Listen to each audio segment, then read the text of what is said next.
During her days of entrapment in the quantum realm, Janet Van Dyne encounters an exiled traveler named Kang.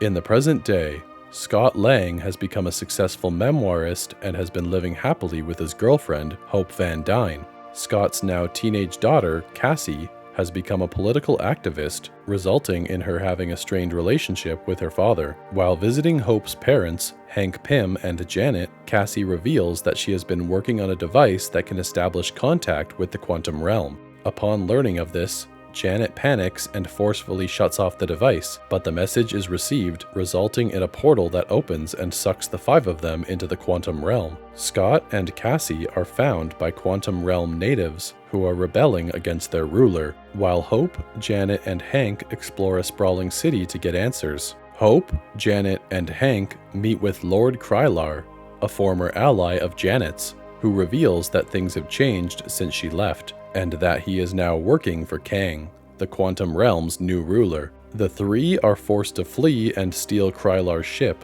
Meanwhile, Scott and Cassie are told by rebel leader Gentora that Janet's involvement with Kang is indirectly responsible for his rise to power. The rebels soon come under attack by Kang's forces, led by MODOK, who is revealed to be Darren Cross, having survived his apparent death at the hands of Scott at the end of the first Ant-Man film. Aboard Krylar's ship, Janet confesses to Hope and Hank why she wanted nothing to do with the quantum realm again. Kang claimed that he and Janet could both escape from the quantum realm if she helped him rebuild his multiversal power core. After they managed to repair it, Janet sees a vision of Kang conquering and destroying entire timelines. Kang reveals he was exiled by his variants out of fear, which drove Janet to turn against him. Outmatched, Janet used her Pym particles to enlarge the power core beyond use. Kang, having regained his powers, eventually conquered the quantum realm afterward. Scott and Cassie are taken to Kang, who demands that Scott helps get his power core back or else he will kill Cassie. Scott is then taken to the core's location and shrinks down. He is nearly drowned in a sea of variants of himself,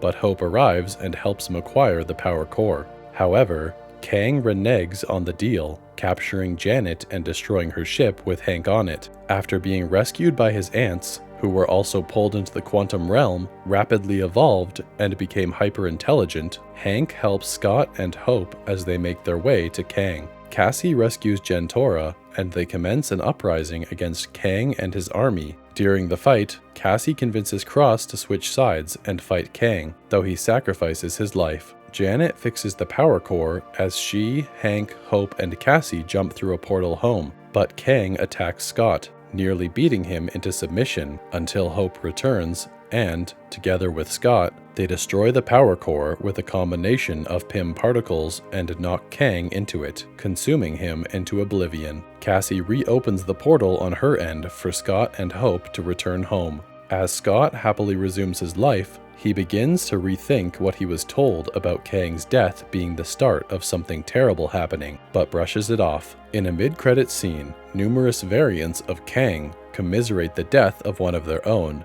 and plan their multiversal uprising. In a post-credits scene, Loki and Mobius encounter another Kang variant named Victor Timely in the 1940s.